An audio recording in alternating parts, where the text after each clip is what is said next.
I'm happy to introduce Robin. Robin, tell us your story. Hi, thank you. Well, I was 19 years old in New Orleans. It was just before Roe v. Wade actually was passed. I didn't realize that until recently that I had my abortion in December of 1972, and Roe v. Wade was actually, I think the legislation went through in January of '73. So I just missed that opportunity to have a legal abortion. Instead, I had an illegal abortion. I wasn't really aware of that that impending legislation. I didn't even really at that age know about the struggles that women were having. My story is that I was a full-blown alcoholic by the time I was 19 years old, and even though I made a lot of bad decisions during those years, when I found out I was pregnant, something in me knew that that would be a real disaster to carry through that pregnancy. I just knew that I could not do it. It would not be a good idea. It would be a dangerous situation to put a child in. And so what I did is I went to my father. My father was a physician at the time. He's since passed away. But he was a doctor, and he had just gotten married, and his wife was somebody that I liked a lot, and it seemed like I could confide in her.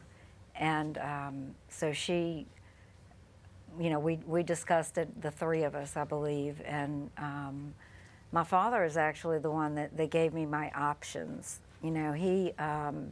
He discussed adoption with me. He discussed whether I should carry this pregnancy to term, or, and then he introduced the idea of abortion.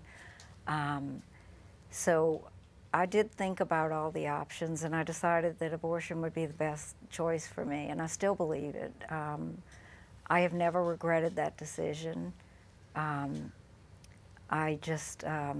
believe it was the right thing for me to do, and I still do. My father made all the arrangements for me. He even, it's not a funny situation, but he even concocted a cover story for me. They gave me a fake name. My name was Lisa Latour, and a fake background. I was supposedly an ophthalmologist's daughter from Opelousas, Louisiana. And he asked me to just remember that, because he had his own practice, but he also worked for some physicians that would not have approved of what he was doing, and he possibly could have been fired. That's what he was afraid of. And one of the most poignant things of that day is he drove me to the appointment, and he parked. It must have been like late evening, because it was starting to get dark. And as I was walking in, I looked back, and he had parked under the place that I went to was.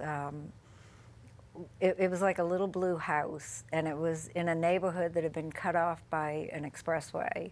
So, it was a little declined neighborhood.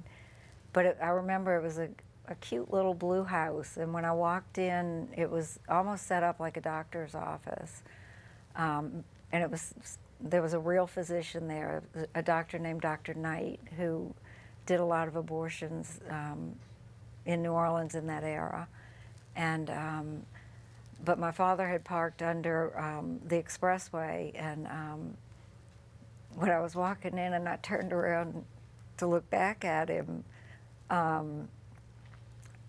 he had taken all of his identification out of his pockets before we left the house, so that I guess in case we were stopped or something, that nobody would know who he was, and he couldn't get fired. And then but when I looked back, he was trying to read a newspaper under this street light that was hanging right above him. And, you know, I'll just never forget that because it just, we weren't that close. But yet he was there for me through this time.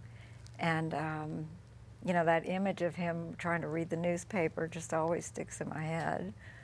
And then when I went into the clinic, I remember there was a nurse there also. I remember her starched white hat, and, you know, it was back in '72, so they still wore those hats. And she had those thick white stockings and a uniform. And, you know, I don't remember a whole lot about the procedure itself. I just sort of remember images, like what the nurse looked like and what the room looked like. And I do remember the doctor. I think I was crying a lot because I was scared and I was cold. And I do remember the doctor saying to me, "Did you see the woman who was here before you?" And I did notice her. I remembered seeing her. And he said, "You know, that woman took 3 buses to get here, and she'll have to take 3 buses to get home." And, you know, it's just something that stuck with me. But you know, what I've come to realize is that whenever I tell my story, I call myself a daughter of privilege, because I really didn't have to do that much to arrange for this. It was traumatic because it's an emotional experience, but, you know, my father knew who to contact. He found out who to contact. He arranged all this. I didn't even have to pay for it because they considered it a professional courtesy. And even at that age, and if, you know, as messed up as I was at the time, you know, I kept drinking for many years after that. I didn't get sober till I was about 30, and I've got 33 years of sobriety now. But, you know, during those years, even through all that, I knew how lucky I was. I knew that, that women like me will always have access to whatever we need, whether it's legal or not, because I did. And it's really unfair. It's, you know, that was my story. And I guess the lesson that I took out of it is daughters of privilege will have access, but everyone should have access. Thank you. I don't know what else to Oh, say. good. Thank you so much for sharing that. I really identify with that story. I'm really grateful for my dad. He was also supportive in his own way. So shout out to all the supportive dads out there. They really mean a lot. Can you also share with us why you think it's important for people to share their stories?